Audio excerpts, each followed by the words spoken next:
Bienvenue sur Africa 24. Dans cette nouvelle édition du 12-15, voici les titres de l'actualité. La nouvelle instance nationale de dialogue fragilisée en Algérie, le général Ahmed Gaïd Salah rejette les conditions posées par le groupe de médiateurs pour une sortie de crise, des mesures que l'armée qualifie de dictat. En Côte d'Ivoire, adoptée en séance plénière du Parlement ce mardi, la réforme de la commission électorale indépendante fait polémique. L'opposition reste insatisfaite de la nouvelle composition de la CEI. Et puis au Togo, le chef cuisinier Aoussou Komlan met en valeur les mets culinaires locaux à travers le concours Togo Valeurs Culinaires, un concours sous le thème de la cuisine saine et bio. En Algérie, l'armée rejette les conditions de la nouvelle instance nationale de dialogue, une commission chargée de trouver une solution à la crise politique. Le général Ahmed Gaïd Salah dénonçait ce mardi une méthode qui impose selon lui des préalables allant jusqu'au dictat. L'instance affirme avoir réclamé des mesures d'apaisement avant le dialogue. Les précisions de Kamesh Katapoulé. Ce mardi 30 juillet, le chef de l'état-major de l'armée algérienne Ahmed Gaïd Salah a rejeté les mesures d'apaisement proposées par le panel pour le dialogue. Le militaire les considère comme des dictats et des idées empoisonnées, précisément parce qu'elles ont été initiées par ce qu'il qualifie de bande, une expression qui désigne les personnalités proches de la famille d'Abdelaziz Bouteflika. Il n'est plus question de perdre davantage de temps, car les élections constituent le point essentiel autour duquel doit s'axer le dialogue. Un dialogue que nous saluons et espérons qu'il sera couronné de succès et de réussite, loin de la méthode imposant des préalables allant jusqu'au diktat. Pour rappel, le panel pour le dialogue est vivement critiqué depuis sa nomination le 25 juillet 2019 par le président par intérim Abdelkader Ben Salah. Composé de cette personnalité, ce groupe de médiateurs présidé par Karim Younes est chargé de trouver une solution à la crise politique algérienne et organiser une élection présidentielle. C'est pas ce panel qui va organiser une future élection présidentielle et la crise politique aujourd'hui majeure ne sera pas résolue grâce à un panel, mais plutôt à une décision du chef d'état-major de l'armée s'il décide d'emprunter une orientation républicaine et de rendre à l'armée, en tout cas de donner à l'armée le rôle qu'elle doit vraiment occuper dans le paysage algérien, c'est-à-dire un rôle sécuritaire et de laisser la politique aux politiques à travers la convocation d'une constituante et d'une deuxième république algérienne. La déclaration du chef de l'état-major de l'armée algérienne fragilise une fois de plus le panel pour le dialogue. Ce mardi 30 juillet, l'économiste Smaïl Lalmas a annoncé qu'il quittait le groupe de médiateurs, expliquant qu'il n'y a eu aucune réponse positive susceptible de favoriser un climat serein pour le dialogue. Et toujours en Algérie, le président par intérim Abdelkader Ben Salah a limogé le ministre de la Justice, Slimane Brahmi, ce 31 juillet. Le procureur d'Alger, Belkacem Zegmati, a été nommé pour le remplacer.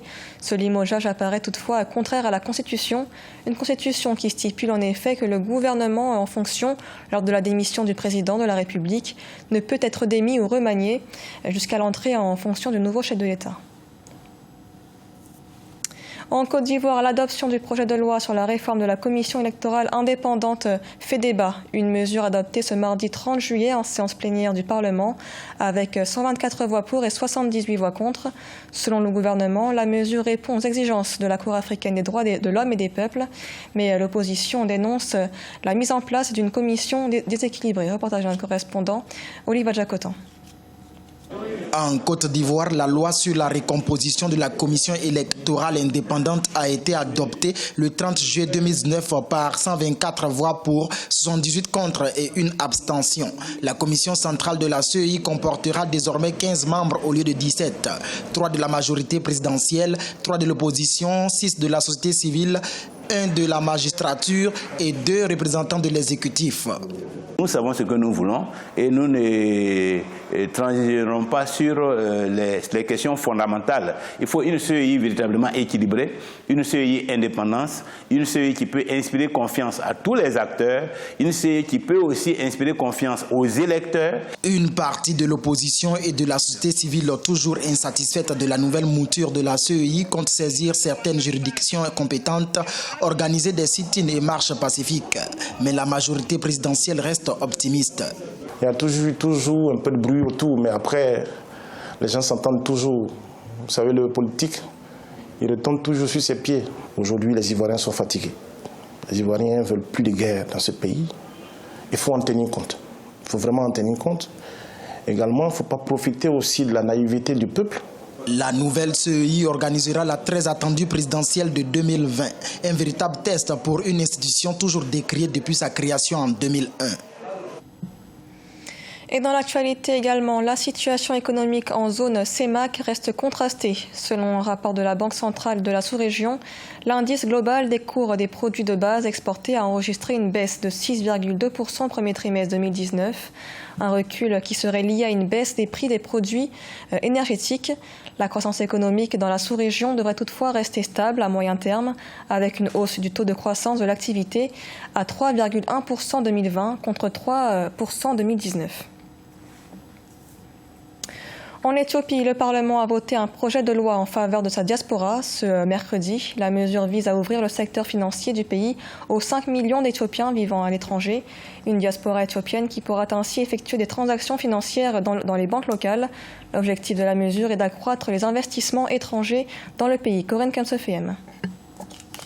C'est une autre avancée pour la diaspora éthiopienne. D'après un projet de loi adopté ce 31 juillet par le Parlement, elle bénéficie désormais de plusieurs facilités financières dans le pays. Les citoyens éthiopiens vivant à l'étranger et même ceux disposant d'une double nationalité pourront dorénavant effectuer les transactions financières dans les banques locales au même titre que les populations locales. Le retour des investisseurs en leur permettant d'avoir accès aux comptes bancaires permettra alors de booster l'économie éthiopienne. Et ça, c'est un principal défi que le Premier ministre actuel, Abiy Ahmed, veut notamment entamer pour pouvoir permettre alors évidemment la réconciliation non seulement politique en Éthiopie, mais essentiellement lutter contre les inégalités sociales évidemment en Éthiopie. Cette ouverture s'inscrit dans les grandes réformes initiées par le Premier ministre Abiy Ahmed depuis son arrivée au pouvoir en avril 2018. Elle permettra d'accroître les investissements étrangers dont l'économie de ce pays a tant besoin, mais aussi de renforcer les réserves de change qui se raréfient. L'Éthiopie aujourd'hui, c'est une croissance économique de quasiment 8 à 9% depuis quasiment les 5 dernières années. Et malheureusement, cette croissance économique aujourd'hui n'est pas véritablement inclusive parce qu'elle n'intègre pas essentiellement les Éthiopiens. Le retour de tels investisseurs, on leur permettant d'avoir accès notamment à des comptes bancaires, on leur permettant de pouvoir revenir en Éthiopie en tant que tel, cela va permettre de créer des emplois. La diaspora éthiopienne est aujourd'hui évaluée à près de 5 millions de personnes. En 2017, le montant des fonds transférés par celle-ci au pays a atteint 4,6 milliards de dollars, soit une contribution de 5% au produit intérieur brut. Cette nouvelle loi vient appuyer la création en mars 2019 d'une agence essentiellement consacrée à la diaspora avec comme mission principale d'œuvrer à la pleine participation de cette couche sociale au développement du pays.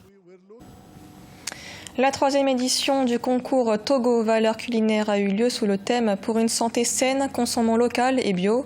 Un concours initié par le chef cuisinier togolais Ahosou Komlan. Son objectif, valoriser les mets locaux. Les aliments sélectionnés sont produits dans une ferme agroécologique. Un reportage de notre correspondante Emefa Kofi. Manger sain, local et bio, c'est le leitmotiv du Togolais Ahosou Komlan, président de l'association des jeunes professionnels de l'hôtellerie du Togo. Au menu du jour, la sauce de feuilles de taro accompagnée de la pâte à base de farine d'igname. Quand j'entends parler de manger bio, manger pour votre santé, je ne voyais pas l'importance de cela jusqu'à ce que je ne découvre les plats de M. Komlan. Les ingrédients utilisés pour la préparation de ces mets sont soigneusement sélectionnés dans cette ferme, dont les produits agricoles serviront également du 26 au 28 août au concours Togo Valeurs culinaires. Notre santé dépend de ce que nous mangeons. Voilà pourquoi la ferme est créée. Et cette année, la 3e édition, les candidats viendront s'approvisionner eux-mêmes ici les récoltes avant de démarrer le concours proprement dit. Étendue sur 3 hectares, les récoltes de la ferme École agroécologique Fogéa sont proposées aux consommateurs sous forme de kits sans intrants chimiques. J'ai découvert un monsieur vraiment passionné de la chose, de la cuisine, surtout pour la valorisation des produits locaux, la valorisation des talents culinaires qui sont dans les jeunes. Ahosou Komlan est ambassadeur de la cuisine togolaise, un titre décerné en Italie en 2018. Avec cette ferme, il entend atteindre ses objectifs, celui de consommer local et de promouvoir la cuisine du terroir.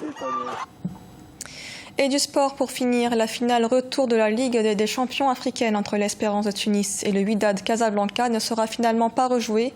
Le tribunal arbitral du sport a annulé ce mercredi 31 juillet la décision de la Confédération africaine de football le 5 juin dernier de rejouer ce match sur un terrain neutre après des incidents lors du match qui a eu lieu le 31 mai à Radès en Tunisie.